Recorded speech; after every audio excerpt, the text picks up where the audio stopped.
Hello, Paul.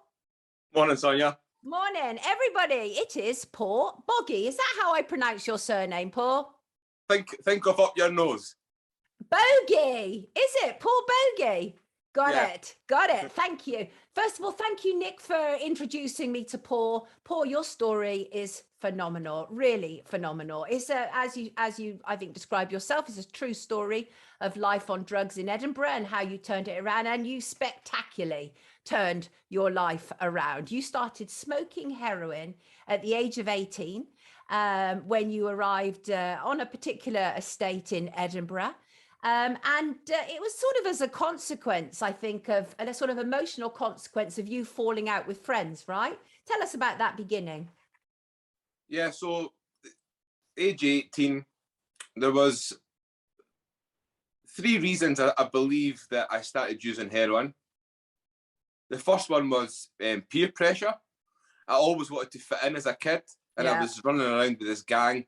They started smoking heroin, so I felt that pressure to want to be part of the gang and not be excluded. The second reason was traumatic events that had happened through my childhood. Yeah. When I realised that I started using heroin, that all those sort of feelings and emotions and memories disappeared. And then the third one was I had a huge argument with my mum, and I was angry on the day that I actually finally took heroin for the first time.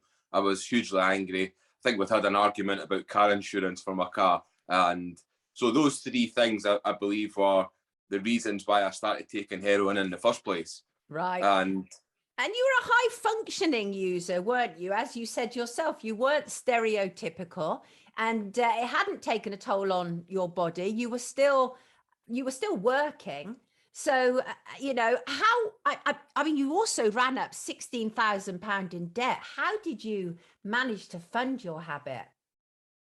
so initially, for the first 2 years, I was working full time. Wow. So, I'm getting up every morning, putting a shirt and tie on and stuff, and going to work and coping, shall we say. I wasn't very good at my job because obviously I was distracted by the heroin that was in my sock. It was a constant distraction, and but I was functioning. I was going. Nobody really knew about my heroin addiction. Certainly, family didn't know. And what that done was, because I'm getting a wage slip every month, Sonia, I'm able to go to Wonga Loan and say, can I borrow £2,000? And they say, well, you need to prove, that you're earning a wage. So I would give them the wage slips, and they say, yeah, you're all good. There's the money. And then I would go to another loan company, same wage slip, and give me money. And that was really at the start. That was how I funded the addiction. Right. And it was a police bust, wasn't it, that led to you not being able to buy heroin for 8 hours. How did those 8 hours impact you? I think way back at the start, I genuinely was very naive in the fact, so were we all actually, Sonia, we didn't believe we were going to get addicted. Huh, gosh. Our education as kids was a picture of a needle, a spoon, a belt, and this brown liquid on the spoon, and they were burning it. That was the poster that was seen. Heroin is bad. Heroin kills. And that was the extent of our education. So when I came across heroin, and it was tinfoil and a silver tube, and people were smoking it, I'm very naive, as were we all, that we're not really in any danger. We can't become addicted. The realization was when there was a drug bust, and all the police swarmed into the area, all the heroin dealers went underground. There was no way for us to source heroin. And that was the first realization, that all those months of us smoking the heroin every day and every night, and being able to source it every day and every night, we'd built up an addiction to the drug. And then when we couldn't get it and the cold turkey would set in, that was sort of the scary moment for us all, when I think we realised that we'd done something really silly. Right. That was your moment of realization, right? And I think you talk about looking at yourself in the mirror and saying, don't ever ask for heroin again because you're not getting it. And that was it. Yeah, and I know it seems hard to believe. So I just passed 18 years of heroin on Saturday. 18 years. And and the two questions that people always want to ask me over the last 2 years since I've been on social media, the two main questions are how and why.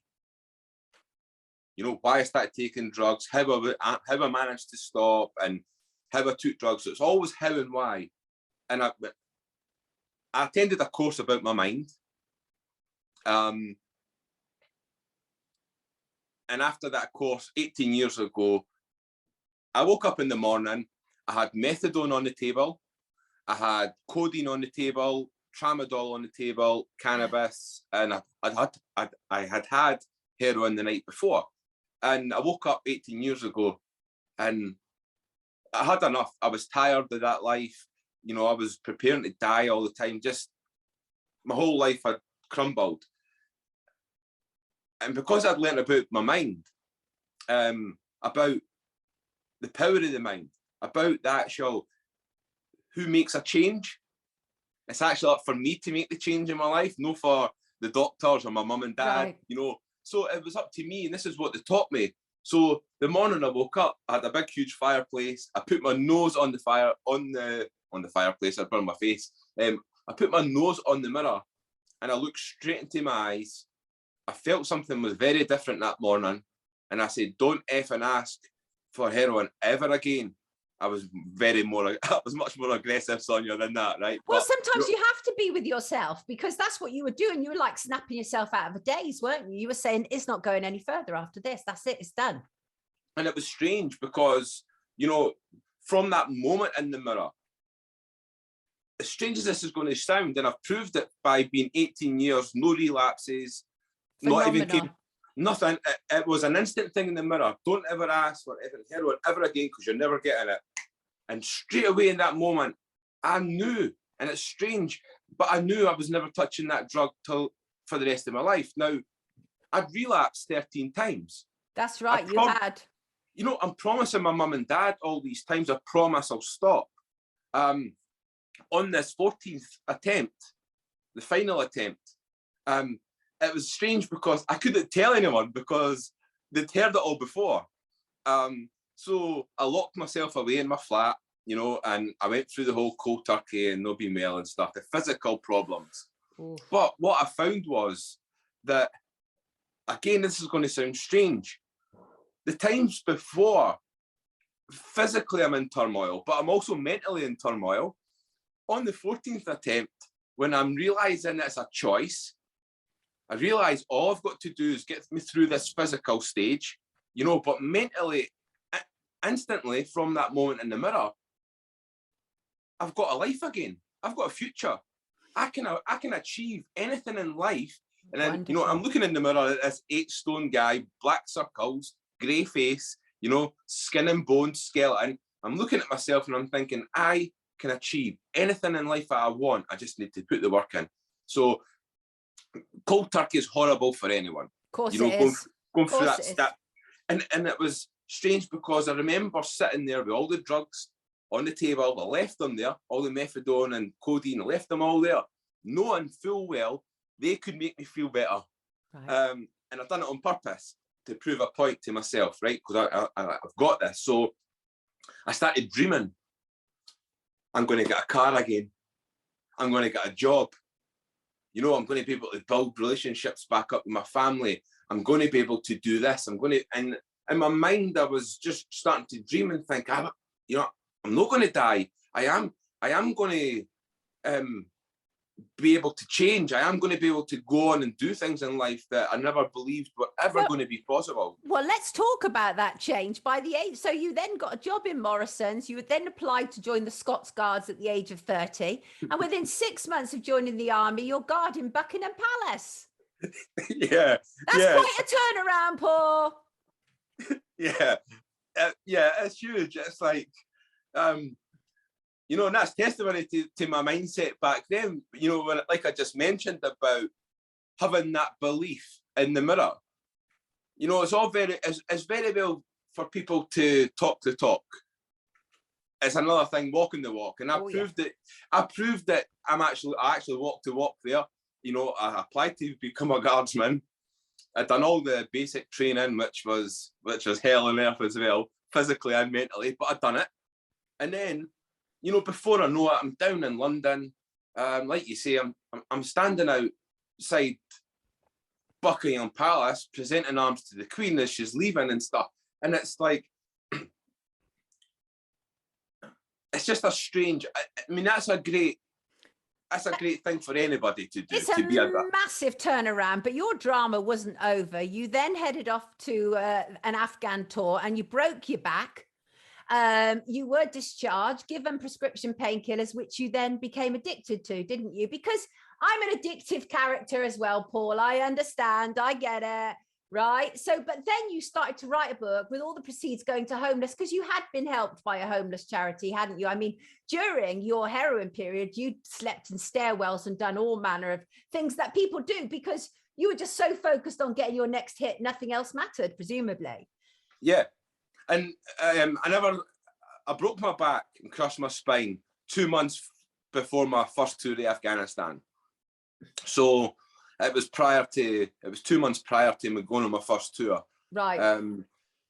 When I go to the military doctors, they know about my heroin and they know about my heroin past.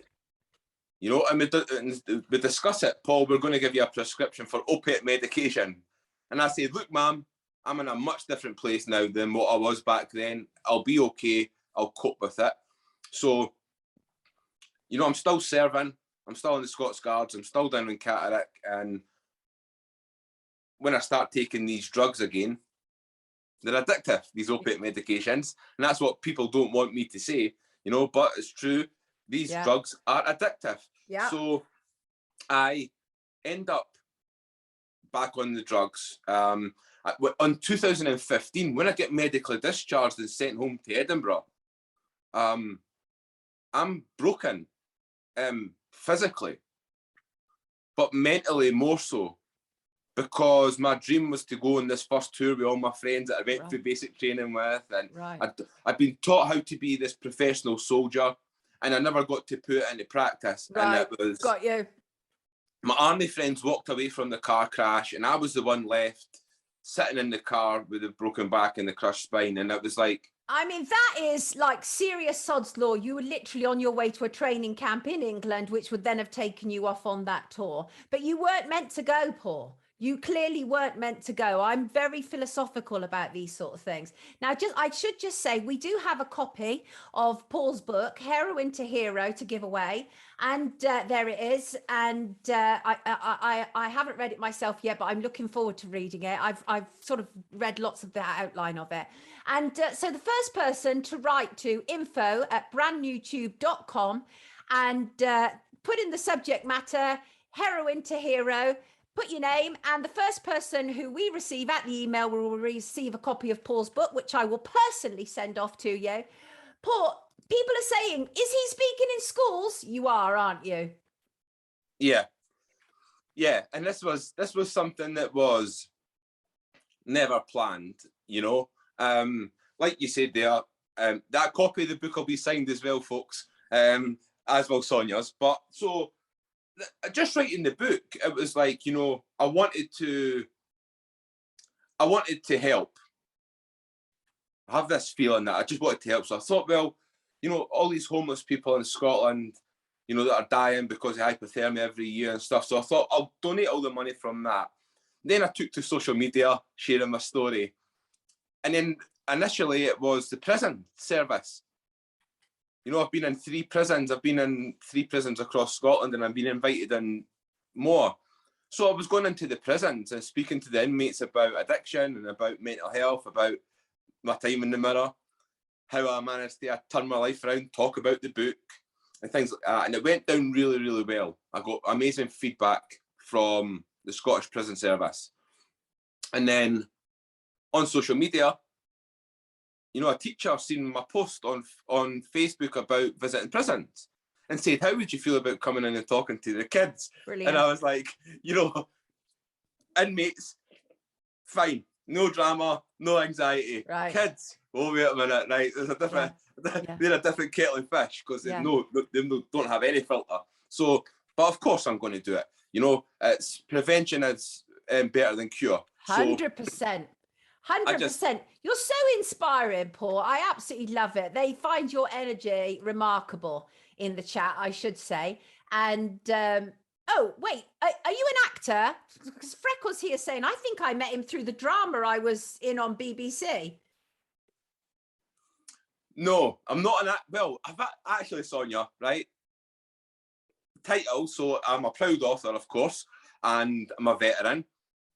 One of my friends asked me to be in a film that's going to be released last year, but it's a very small part. I play a German soldier and I don't speak, but technically I am an actor now. And I'm a script writer because I've just co-wrote the heroine to hero play for Edinburgh Fringe. Right.